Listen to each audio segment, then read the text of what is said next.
Majesty, Paolo is exhausted because, Majesty, only Paolo can take this and this and give you a princess. Disney seems to be on a roll again with reviving some of its early 2000s favorites, and the recent box office success of Freakier Friday is proof of that. The movie, which brought Jamie Lee Curtis and Lindsay Lohan back together, has already pulled in more than $43.8 million since its August 8 release. Considering it had to compete with titles like The Naked Gun and The Bad Guys 2 during its prime summer slot, that's a pretty solid performance. For Disney, this isn't just good news, it's a sign that audiences are hungry for nostalgic sequels and reboots of the kinds of movies they grew up with. What makes this success especially exciting is the possibility that Disney could expand on this momentum. While the ending of Freakier Friday doesn't exactly scream sequel setup, the numbers suggest that the studio might want to cash in on another installment if the profits keep rolling in. And even if that doesn't happen, the fact that audiences showed up in theaters proves something bigger. People are open to legacy sequels from Disney's vault. That's where things get really interesting, so if Disney is smart about what comes next, the logical move would be to revive another early 2000s property that still has a loyal fanbase. And honestly, there's no better candidate than The Princess Diaries. The last time audiences saw Mia Thermopolis on screen was back in 2004 with The Princess Diaries 2 Royal Engagement, which means it's been just long enough for a fresh wave of nostalgia to kick in. Plus, with Anne Hathaway's star power still shining bright, a third movie could pull in crowds of both longtime fans and curious newcomers. It helps that Freakier Friday has already proven there's an appetite for this kind of return. Enough time has passed for the films to feel fondly remembered without being seen as dated. Audiences who were kids or teens when The Princess Diaries came out are now adults, many with families of their own who would probably love the chance to relive that charm on the big screen.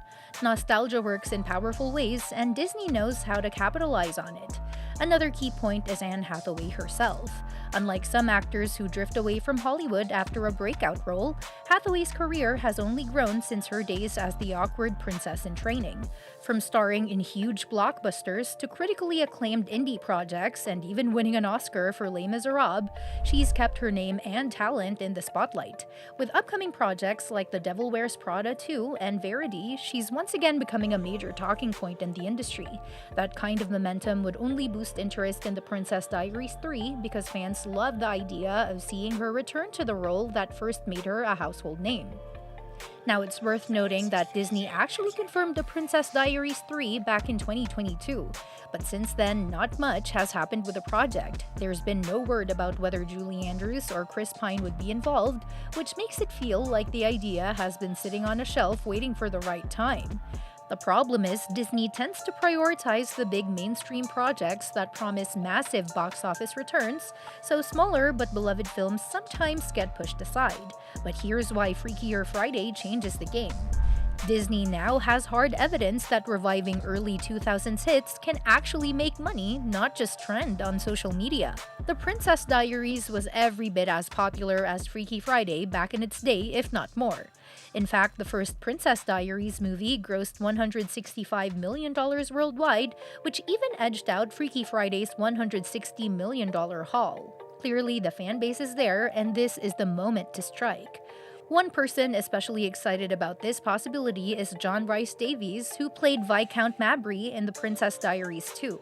His character was the scheming parliament member who tried to manipulate Nicholas, played by Chris Pine, into stealing the crown, only to turn around and try to ruin Princess Mia's reputation.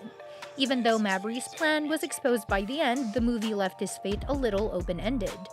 Rhys Davies himself has said he'd be eager to return, only this time he thinks Mabry should aim even higher, like becoming the Prime Minister of Genovia. It's a fun idea and one that could add layers of political drama to a new story. What makes Rhys Davies' comments even more interesting is the fondness he still has for his co-stars. He spoke warmly about working with Chris Pine, even joking about how his daughter was smitten with Pine at the time. Those kinds of off-screen connections can sometimes pave the way for actors to want to reunite on a project, and Pine himself hasn't been shy about wanting to come back either. He's even gone so far as to encourage fans to call Disney and push for the sequel to happen. If Disney does move forward with bringing Pine back, including Mabry in the story, would make perfect sense. Even though his schemes were exposed, he was still technically part of Genovia's parliament, and politics being what they are, he could easily find a way to worm himself back into power. Having him return as a thorn in the side of Mia and Nicholas would add continuity to the franchise while giving audiences a familiar villain to root against. Of course, that doesn't mean Princess Diaries 3 should just be a retread of old plots. With Mia officially crowned at the end of the second film, the story could naturally shift focus toward a new generation. Maybe Hathaway's character steps into more of a mentor role, guiding a younger royal who has to navigate the same awkward, hilarious, and heartfelt challenges that Mia once faced. That way, Disney gets to introduce a fresh face while still keeping the beloved characters audiences are attached to.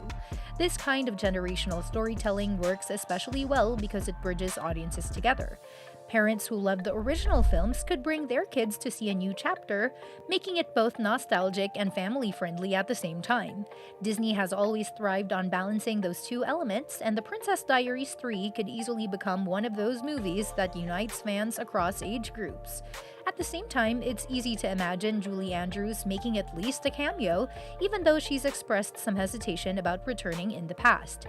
Having her reprise her role as Clarisse, even briefly, would mean a lot to fans who see her as the heart of the franchise. And if Disney plays their cards right, they could pull together an ensemble that feels both fresh and familiar, much like they did with Freakier Friday. Another thing worth considering is how Disney has been leaning on female-led stories again. From live-action princess remakes to new original projects, the studio knows that audiences want strong, layered female characters. The Princess Diaries 3 would check all those boxes effortlessly because Mia's story was always about growth, responsibility, and learning to balance personal identity with public duty. Those themes are just as relevant today as they were 20 years ago, maybe even more so. It's also no secret that Disney loves a franchise that can branch into other projects. A successful Princess Diaries 3 could open the door for spin-offs, whether on Disney Plus or in other formats. Imagine a limited series about Genovia's politics or even a coming-of-age show centered on a younger royal relative.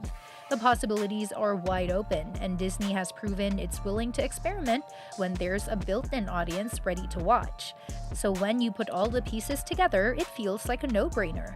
Freaky Friday has already laid the groundwork by proving that early 2000s reboots can thrive. Anne Hathaway's career resurgence makes this the perfect time to bring Mia back to the screen. And with actors like Rhys Davies and Pine eager to return, Disney has more than enough momentum to finally make The Princess Diaries 3 happen.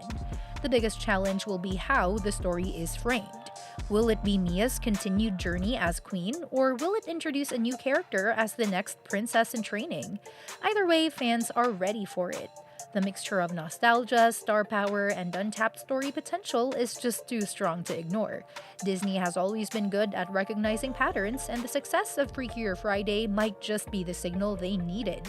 Because if audiences are turning up for Lindsay Lohan and Jamie Lee Curtis hiding behind stuffed animals, imagine the kind of excitement that would surround a return to Genovia.